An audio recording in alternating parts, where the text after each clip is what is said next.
ಪ್ರಾಣೇಶ್ವರ ಮೊದಲಾಗಿ ವಂದಿಸಿಕೊಳ್ಳುತ್ತಾನೆ, ಮತ್ತೊಮ್ಮೆ ವಂದಿಸಿಕೊಂಡವಳಿದ್ದೇನೆ, ಮಗದೊಮ್ಮೆ ವಂದಿಸಿಕೊಂಡವಳಿದ್ದೇನೆ. ಸ್ವಾಮಿ, ಪತಿಗೆ ಎಷ್ಟು ಬೇಕಾದರೂ ನಮಸ್ಕಾರ ಕೊಡಬಹುದು. ಹೌದಪ್ಪ, ಈ ನಮಸ್ಕಾರದ ಹಿಂದೆ ಒಂದು ಚಮತ್ಕಾರ ಉಂಟು ಸ್ವಾಮಿ. ಬೇರೆ ಏನೂ ಅಲ್ಲ, ನಾನು ತೋರಿಸಿದ ಕಡೆಗೆ ನೋಡಬೇಕು. ಸ್ವಲ್ಪ ಅತ್ತ ಕಡೆ ನೋಡಿದಂತೆ ಏನಾಗಿದೆ? ಎಂತದದು ಕೈಲಾಸ ತಪ್ಪಲಿನ ಪ್ರದೇಶವಲ್ವಾ? ಅಲ್ಲಿ ಒಬ್ಬರಲ್ಲ ಇಬ್ಬರಲ್ಲ ಸಾವಿರಾರು ಮಂದಿ ಬ್ರಾಹ್ಮಣರು ನೋಡಿರಂತೆ. ಹೌದಪ್ಪ, ಸಾಲು ಸಾಲಾಗಿ ಹೋಗುತ್ತಿರುವವರನ್ನೆಲ್ಲರನ್ನು ನಿಲ್ಲಿಸಿದವಳಿದ್ದೇನೆ. ಹೌದಪ್ಪ, ನಿಲ್ಲಿಸುವಂತಹ ವೇಳೆಗೆ ಅವರನ್ನು ಕ್ಷಮೆ ಕೂಡ ಯಾಚಿಸಿದೆ. ತಪ್ಪಾಗಿರಬಹುದು ಏನೋ ಹಾಗೆ, ಯಾಕೆಂದ್ರೆ ಬ್ರಾಹ್ಮಣರ ಶಾಪ ತಟ್ಟಬಾರದಂತೆ ಅಲ್ವೇ? ಹಾಗಾಗಿ ಅವರನ್ನು ನೋಡಿದ ವೇಳೆಯಲ್ಲಿ ಸ್ವಾಮಿ ಅವರಲ್ಲೇ ನಾನು ತರ್ಕಿಸಿಕೊಂಡವಳು, ಬೇರೆ ಏನೂ ಅಲ್ಲ. ಆವಲ್ಲಿಂದ ಬಂದವರು, ಆವಲ್ಲಿಗೆ ಪಯಣ, ಹೀಗೆ ಹೋಗುವುದಕ್ಕೆ ಕಾರಣವೇನು ಎಂದು ಆಗ ಹೊರಡಿದಂತಹ ಮಾತು, ನಾವು ಹೋಗುವುದು ನಿಮ್ಮ ಮಾವ ಮಾಡುವ ದಕ್ಷ. ನನ್ನ ಮಾವ ನಿನ್ನ ತಂದೆ ತಿಳಿದ್ರಾಯ್ತು ಸ್ವಾಮಿ. ಸಂಬಂಧದಲ್ಲಿ ನಿಮಗೆ ಮಾವ ತಾನೆ? ಹೌದು, ಹೆಣ್ಣು ಕೊಟ್ಟ ನಂತರ ನನ್ನ ತಂದೆ ನಿಮಗೆ ಮಾವನೇ. ಈಗ ಸರಿ, ನಿಮಗೆ ಮನಸ್ಸಿಲ್ಲ ಹಾಗೆ ಹೇಳುವುದಕ್ಕೆ. ಸರಿ, ನನ್ನ ತಂದೆ ಮಾಡುವಂತಹ ಯಾಗವಂತೆ, ಅಲ್ಲಿ ಅಧಿಕ ಸಂಭ್ರಮವಂತೆ. ಹೌದಪ್ಪ, ನೋಡಿ ಸ್ವಾಮಿ, ಒಂದು ಪೂಜೆ ಪುನಸ್ಕಾರ ಉಂಟು ಎಂದಾದರೆ ಒಬ್ಬರ ಇಬ್ಬರ ಬ್ರಾಹ್ಮಣರು ಹೋಗುತ್ತಾ ಇದ್ದರು. ಇಂದು ಹಾಗಲ್ಲ, ಹೆಂಡಿರು, ಮಕ್ಕಳು, ಗರ್ಭಿಣಿ ಸ್ತ್ರೀಯರು, ವಯೋವೃದ್ಧರಾದಂತಹ ಅವರು ವೃದ್ಧರಾಗಿ ಕಂಗೊಳಿಸುತ್ತಾ ಇದ್ದರು. ಹೌದಪ್ಪ, ಹಾಗಾಗಿ ಕೇಳಿದೆ, ನನ್ನ ತಂದೆ ಮಾಡುವಂತಹ ಯಾಗವಂತೆ, ಅಲ್ಲಿ ಅಧಿಕ ಸಂಭ್ರಮವಂತೆ, ಬಂಧುಗಳು ಬಂದು ಸೇರಿದ್ದಾರಂತೆ, ಅಕ್ಕಂದಿರು ತಂಗಿಯಂದಿರು ಎಲ್ಲರೂ ಬಂದು ಸೇರಿದ್ದಾರಂತೆ. ಸ್ವಾಮಿ, ಹೇಗಿರಬಹುದು? ಸ್ವಲ್ಪ ಊಹಿಸಿ ನೋಡಿರಂತೆ. ನನ್ನ ಅಮ್ಮ ಎಲ್ಲ ಹೇಗಿರಬಹುದು? ತಂದೆ ಇಲ್ಲ, ಅಯ್ಯೋ, ಅದನ್ನು ಊಹಿಸಿಕೊಳ್ಳುವುದಕ್ಕಾಗುವುದಿಲ್ಲ. ಮತ್ತೊಂದು ಕಲ್ಪನಾ ಉಂಟು. ಮತ್ತೊಮ್ಮೆ ಅವರಲ್ಲೇ ನಾನು ಕೇಳಿಕೊಂಡೇನು, ಇಂತಹ ಯಾಗವೇ ನಮ್ಮಲ್ಲಿ ಒಂದು ವಿಚಾರವೇ ಹೇಳಲಿಲ್ಲ ಅಂತ. ಆಗ ಹೊರಡಿದಂತಹ ಮಾತು, ಇಂತಹ ಯಾಗ ಇಷ್ಟರವರೆಗೆ ಆಗಲಿಲ್ಲ, ಇನ್ನು ಮುಂದೆ ಕೆಲವು ಪಂಕದಲ್ಲಿ ಆಗುವುದಿಲ್ಲ. ಹೋದವರಾಗಿ ಹೇಳ್ತಾರಷ್ಟೇ. ಹೋಗ್ಲಿಲ್ಲ ಸ್ವಾಮಿ, ಹೋಗುವವರು ಬ್ರಾಹ್ಮಣರು, ಹೋಗುವವರು ಅವರನ್ನು ತಡೆದು ನಿಲ್ಲಿಸಿದರು. ಏನು ಹೋಗಿ ಬಂದವರಲ್ಲ, ಅಷ್ಟೇ ಅಲ್ಲ, ಅವರು ಸ್ವಲ್ಪ ವಿಚಾರವನ್ನು ತಿಳಿದುಕೊಂಡಿದ್ದಾರೆ. ಎಂತದು ಗೊತ್ತುಂಟೆ ಸ್ವಾಮಿ, ಅಲ್ಲಿ ಬಾಚಿ ಬಾಚಿ ದನದ ರಾಶಿಗಳು ಕೊಡುತ್ತಾರಂತೆ. ಯಾರು ಕೊಟ್ಟಾರು ಸ್ವಾಮಿ? ಯಾರು ಕೊಡುವುದಿಲ್ಲ. ಬ್ರಾಹ್ಮಣರಿಗೆ ಒಂದು ಕೊಟ್ರೆ ಸ್ವಲ್ಪ ದಕ್ಷಿಣ ಅಂತ ಒಂದಿಷ್ಟು ಕೊಟ್ಟಾರು ಅಲ್ವೇ? ಇವರಿಗೆ ಹಾಗಲ್ಲಂತೆ, ಬೇಕಾದಷ್ಟು ತಗೊಳ್ಬಹುದಂತೆ. ಅಷ್ಟೇ ಅಲ್ಲದೆ ಇಷ್ಟಾರ್ಥಗಳನ್ನು ಈಡೇರಿಸಿ ಕೊಡುತ್ತಾರಂತೆ. ಹೌದಪ್ಪ. ಹಾಗಾಗಿ ಅವರೆಲ್ಲರೂ ಹೊರಟವರು. ಅವರ ಮಾತುಗಳನ್ನು ಕೇಳಿದ ನಂತರ ನನಗೂ ಒಮ್ಮೆ ಹೋಗಬೇಕು ಹೋಗಬೇಕು ಹೋಗಬೇಕು ಎನ್ನುವ ಹಾಗೆ. ಹೌದಪ್ಪ. ಆದ್ರೆ ನಾನು ಒಬ್ಬಳೆ ಹೋದರೆ ಸರಿ ಹೋಗಿದ್ದೆ. ಬ್ರಾಹ್ಮಣರು ಅವರು ಸಂಸಾರದಿಂದ ಹೋಗುತ್ತಾ ಇಲ್ವೋ ಹಾಗೆ ಅವರಿಗೆ ಮಾತನ್ನಿಟ್ಟು ಬಂದೆ. ಅವಳಿಗೆ ನೋಡಿ, ನೀವು ಹೆಂಡಿನ ಮಕ್ಕಳ ಜೊತೆಗೆ ಹೊರಟವರು, ಅಂತೆಯೇ ನನ್ನ ಪತಿದೇವರಿದ್ದಾರೆ, ಅವರಲ್ಲಿ ಮಾತನ್ನು ತಿಳಿಸಿ ಆ ಬಳಿಕ ನಾನು ಬರುತ್ತೇನೆ ಎನ್ನುವ ಹಾಗೆ. ಹಾಗಾಗಿ ನಾನೊಂದು ನಿರ್ಧಾರಕ್ಕೆ ಬಂದವಳು. ನೋಡಿ, ಯಾಗ ಎಂದ ಮೇಲೆ ಅಲ್ಲೆಲ್ಲರೂ ಇರುತ್ತಾರೆ. ಒಮ್ಮೆ ನಾವು ಸತಿಪತಿಯರು ಒಂದಾಗಿ ಹೋಗುವಂತಹ ವೇಳೆಗೆ ಎಲ್ಲರೂ ನಮ್ಮ ಆಚೆ ಕಣ್ಣು ಹಾಯಿಸಿ ನೋಡುತ್ತಾರೆ ಸ್ವಾಮಿ. ಇದನ್ನೆಲ್ಲ ಊಹಿಸಿಕೊಳ್ಳುವುದಕ್ಕೂ ಅಸದಲ್ಲ. ಹಾಗಾಗಿ ಕೇಳುತ್ತಾ ಇದ್ದೇನೆ ಸ್ವಾಮಿ, ನನ್ನ ತಂದೆ ಮಾಡುವಂತಹ ಯಾಗಕ್ಕೆ ಹೋಗೋಣವೇ? ಒಂದು ದಿವಸ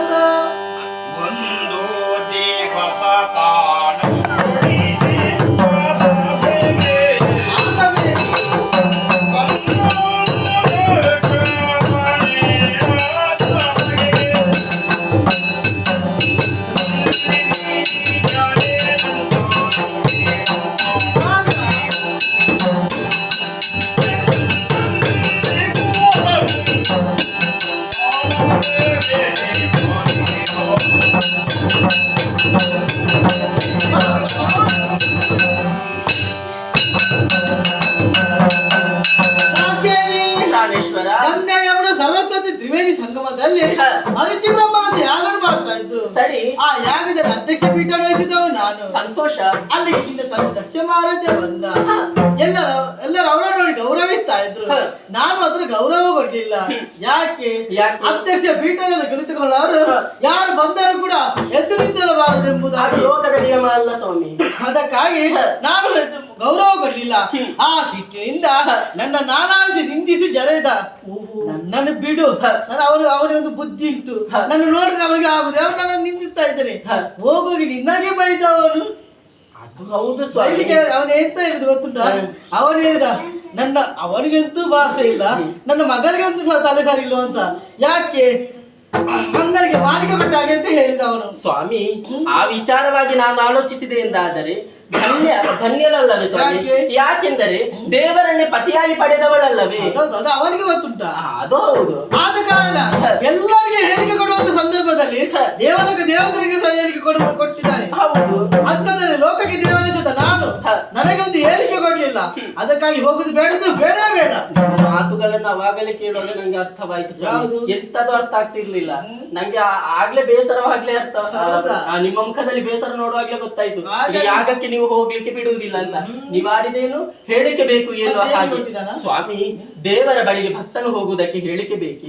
ಗುರುವಿನ ಬಳಿಗೆ ಇವ ಶಿಷ್ಯ ಹೋಗುವುದಕ್ಕೆ ಹೇಳಿಕೆ ಬೇಕೇ? ಬೇಡ ತಾನೆ.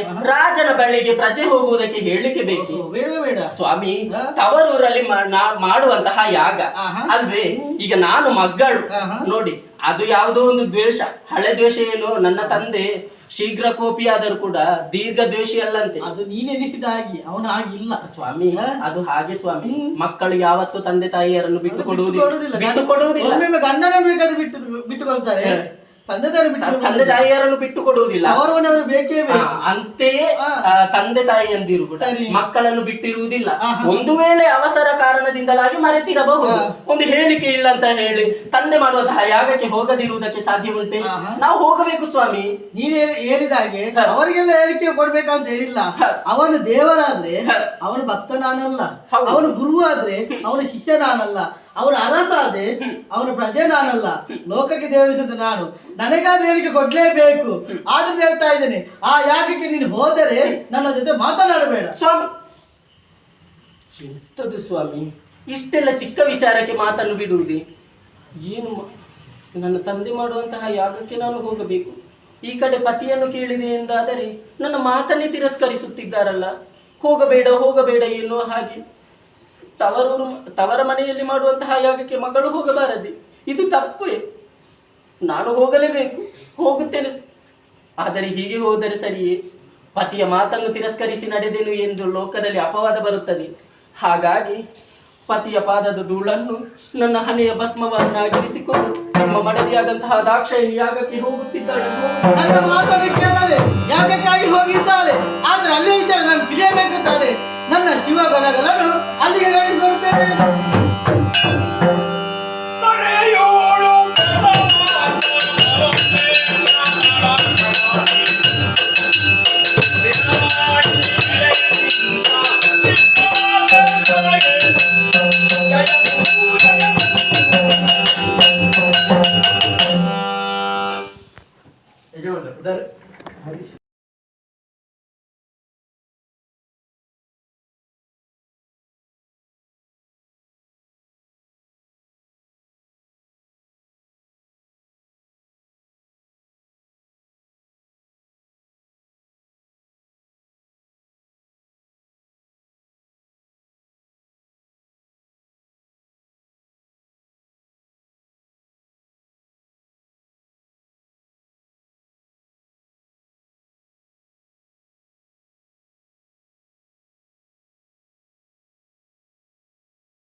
ಜಾಬಾಲಿ ಮುನಿವರ ವಂದಿಸಿಕೊಳ್ಳುತ್ತಾ ಇದ್ದೇನೆ.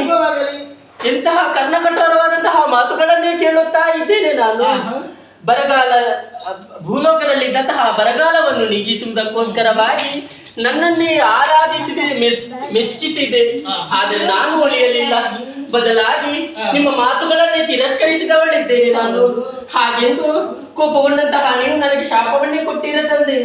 ನೋಡಿ, ಮಕ್ಕಳು ತಪ್ಪು ಮಾಡಿದರೆ ಅವರನ್ನು ತೀಡಿ ಸರಿದಾರಿಗೆ ತರಬೇಕಾದದ್ದು ಹೆತ್ತವರ ಕರ್ತವ್ಯ ತಾನೆ. ಮೊದಲಾಗಿ ನಿಮ್ಮನ್ನು ತಂದೆ ಎನ್ನುವ ಹಾಗೆ ಕೊಂಡಾಡಿದೆ. ಅಷ್ಟೇ ಅಲ್ಲದೆ ಭೂಲೋಕದಲ್ಲಿರುವಂತಹ ಮುನಿಗಳು ಅವರು ಶೀಘ್ರ ಕೋಪಿಯಾದರೂ ಕೂಡ ದೀರ್ಘಕಾಲ ದ್ವೇಷಿಯಳ್ಳರಂತೆ. ಹಾಗಾಗಿ ನಿಮ್ಮಲ್ಲಿ ಸೆರೆಗೊಂಡು ಬೇಡಿಕೊಳ್ಳುತ್ತಾ ಇದ್ದೇನೆ. ನನ್ನ ತಪ್ಪಿನ ಅರಿವು ನನಗಾಗಿದೆ. ಕೋಪಗೊಂಡಂತಹ ನೀವು ಶಾಪವನ್ನು ಕೊಟ್ಟಿರಲ್ಲ ತಂದೆ. ಈ ಶಾಪಕ್ಕೆ ವಿಮೋಚನೆ ಇಲ್ಲವೇ?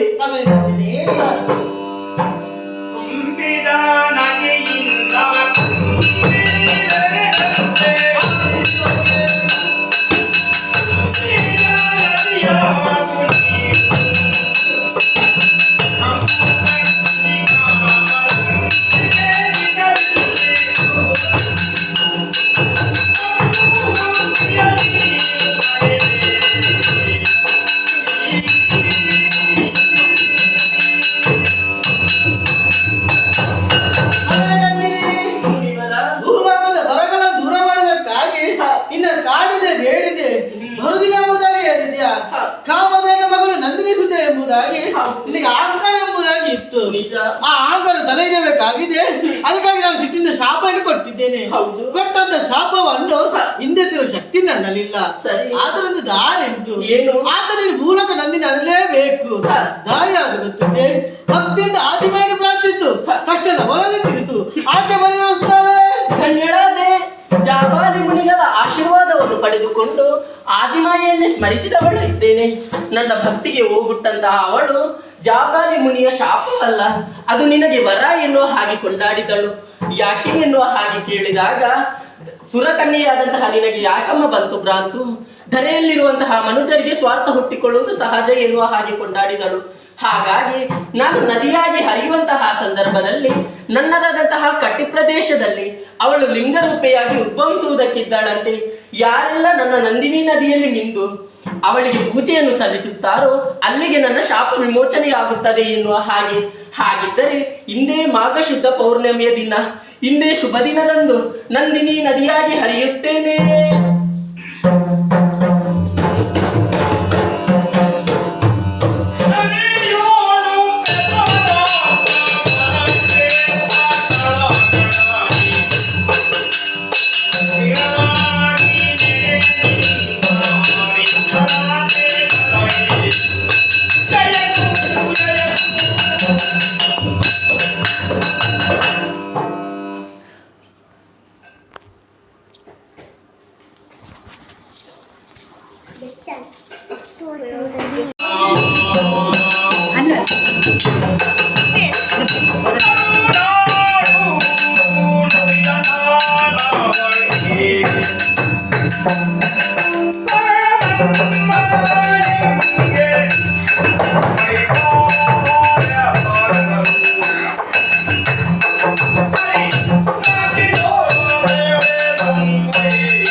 ನನ್ನ ಅವಸರದಲ್ಲಿ ಒಂದು ಸಂದರ್ಭದಲ್ಲಿ ನೀನು ಬಂದಿ ಈಗ ನಿನ್ನ ಮುಖ ನೋಡಿಗೆ ಆಶ್ಚರ್ಯ ಆಗ್ತಾ ಉಂಟು.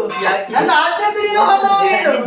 ನನ್ನ ಮಗನ ಮನ್ಮಥನಿಗೆ 8 ದಿವಸ ಮದುವೆ ಮಾಡ್ತೇನೆ ಎಂಬುದಾಗಿ ನನ್ನಿಂದ ಈ ಕಾರ್ಯ ಸಾಧ್ಯ ಇಲ್ಲ ಎಂಬುದಾಗಿ ನಿನ್ನ ನನಗರ್ಥದ್ದು. ಅದು ಈ ಕಾರ್ಯ ನಿಂದೆಲ್ಲ ಸಾಧ್ಯ ಇಲ್ಲ ಎಂಬುದಾಗಿ ಸಂತೋಷ ಆಗಿದೆ ನನಗೆ ಈಗ ಅರ್ಥವಾಯ್ತು. ಅನ್ನ ನನ್ನ ಮಾನ ಪ್ರಾಣ ಹೋಗುತ್ತದೆ ಆ ಚಂದ್ರ ಬೇಕೆಂಬುದಾಗಿಲ್ಲ, ಖಂಡಿತವಾಗಿಯೂ ಇಲ್ಲ ಅಲ್ವಾ? ಹಾಗಾದ್ರೆ ಗೊತ್ತಾಯ್ತು ಹೆಣ್ಣು ಸಿಗಬಹುದು ಎಂಬುದಾಗಿ. ಹುಡುಗಿ ಯಾರು, ಹೆಸರು ಯಾರು, ತಂದೆ ಯಾವುದು, ಊರು ಯಾವುದು ಎಲ್ಲ ತಿಳಿಸುತ್ತೇನೆ.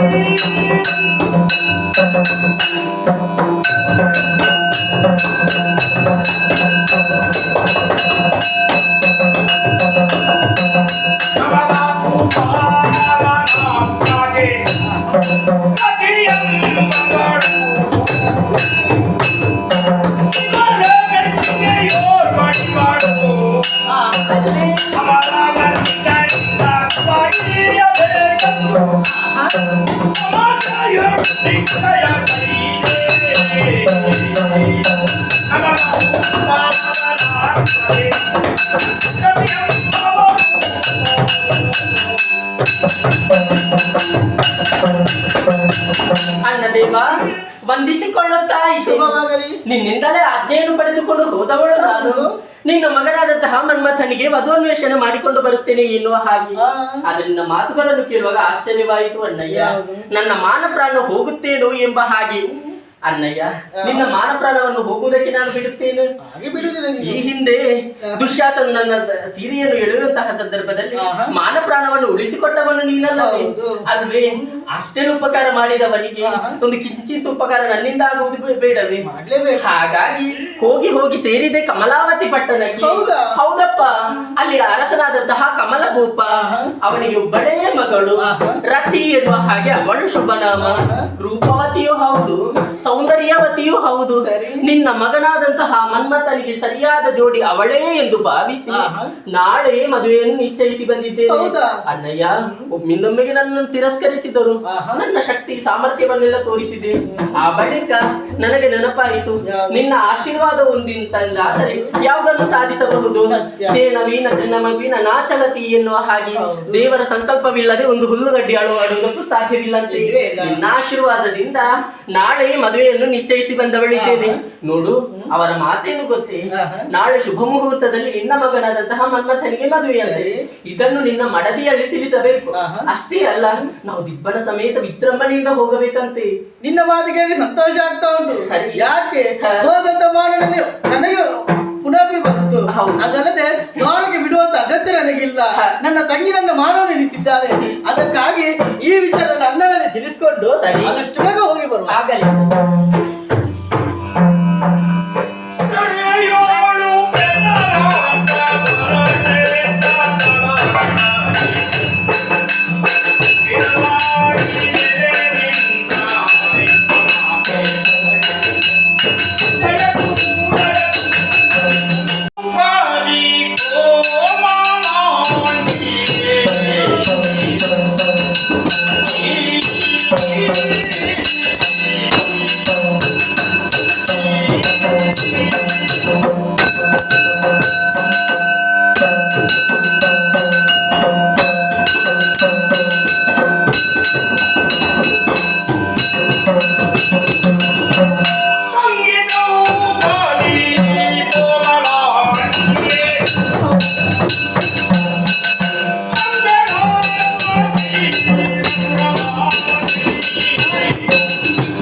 ತಂಗಿ ದ್ರೌಪದಿ, ಅಣ್ಣಯ್ಯ ನಿನ್ನ ನೋಡಿ ಸಂತೋಷ ಆಗ್ತಾ ಉಂಟು. ಯಾಕೆ? ಮಧ್ಯರಾತ್ರಿ ಸಮಯ ಹೌದು. ನನ್ನ ಕರೆ ಹೋಗಟ್ಟಿಕೊಂಡು ಓಡಾಡ್ಕೊಂಡು ಬಂದಿದ್ದೀಯಾ. ನಿಜ. ನೀನು ಕ್ಷೇಮವೇ, ನಿನ್ನ ಗಂಡಂದಿರ ಕ್ಷೇಮವೇ. ಸರಿ. ನಿನ್ನನ್ನು ಕರೆಸುವುದಕ್ಕೆ ಕಾರಣ ಉಂಟು. ಏನು?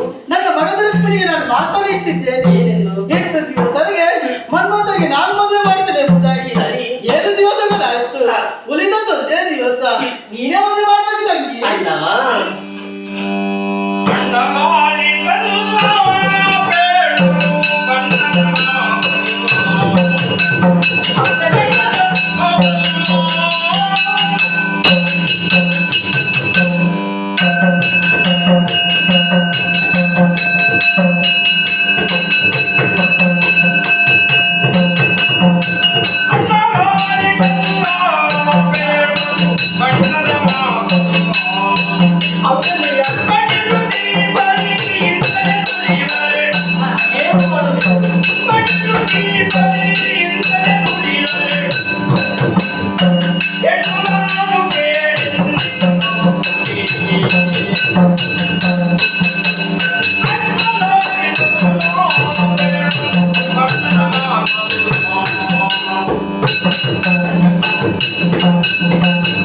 ಅಣ್ಣದೇವ ವಂದಿಸಿಕೊಳ್ಳುತ್ತಾ ಇದ್ದೇನೆ. ಶುಭವಾಗಲಿ. ಮಧ್ಯರಾತ್ರಿಯ ಸಮಯವಿದು. ಆಹಾ. ನೀನು ಸ್ಮರಿಸಿಕೊಂಡಾಕ್ಷಣವೇ ನಿನ್ನ ಕಣ್ಣ ಮುಂಭಾಗದಲ್ಲಿ ಪ್ರತ್ಯಕ್ಷಳಾಗಿದ್ದೇನೆ. ಖಂಡಿತ.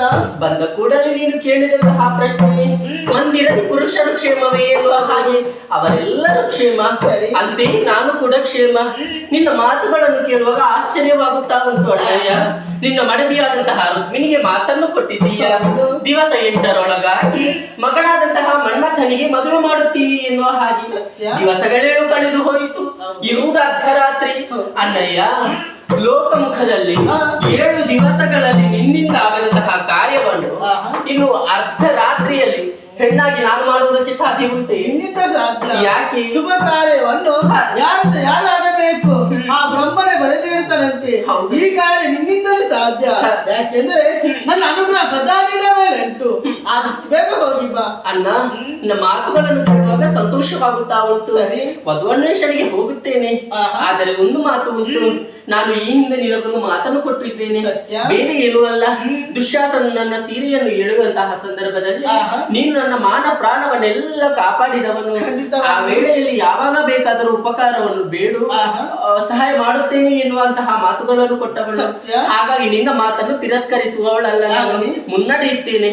ಆದರೆ ಒಂದು ವಿಚಾರ ಸರಿಯಾಗಿ ನೆನಪಿಟ್ಟುಕೋ. ಯಾವುದು? ನನ್ನ ಗಂಡಂದಿರಿಗೆ ಹೇಳದೆ ಕೇಳದೆ ಬಂದವಳು ನಾನು. ಆಹಾ. ಮಧ್ಯರಾತ್ರಿಯ ಸಮಯವಿದು. ಹೌದು. ಅವರಿಗೆ ವಿಚಾರವೇ ಗೊತ್ತಿಲ್ಲ. ಒಂದು ವೇಳೆ ನಾಳೆ ಏನಾದರೂ ತೊಂದರೆಯಾದರೆ ನೀನೇ ದಾರಿ ತೋರಿಸಬೇಕು. ನೀನೇನು ಚಿಂತಿಸಬೇಡ. ಹಾ. ನಿನ್ನ ಬಾರಿಗೆ ಕಷ್ಟ ಬಂದರೂ ತಾನೆ ಹೌದು. ನನ್ನನ್ನು ಭಕ್ತಿಯಿಂದ ಪ್ರಾರ್ಥಿಸು. ಹಾ. ಕಷ್ಟದ ಪರಿಹಾರ ನಾನು ಮಾಡುತ್ತೇನೆ. ನಿನ್ನ ಇಚ್ಛೆಯಂತೆಯೇ ಆಗಲಿ. ಆಗಲಿ.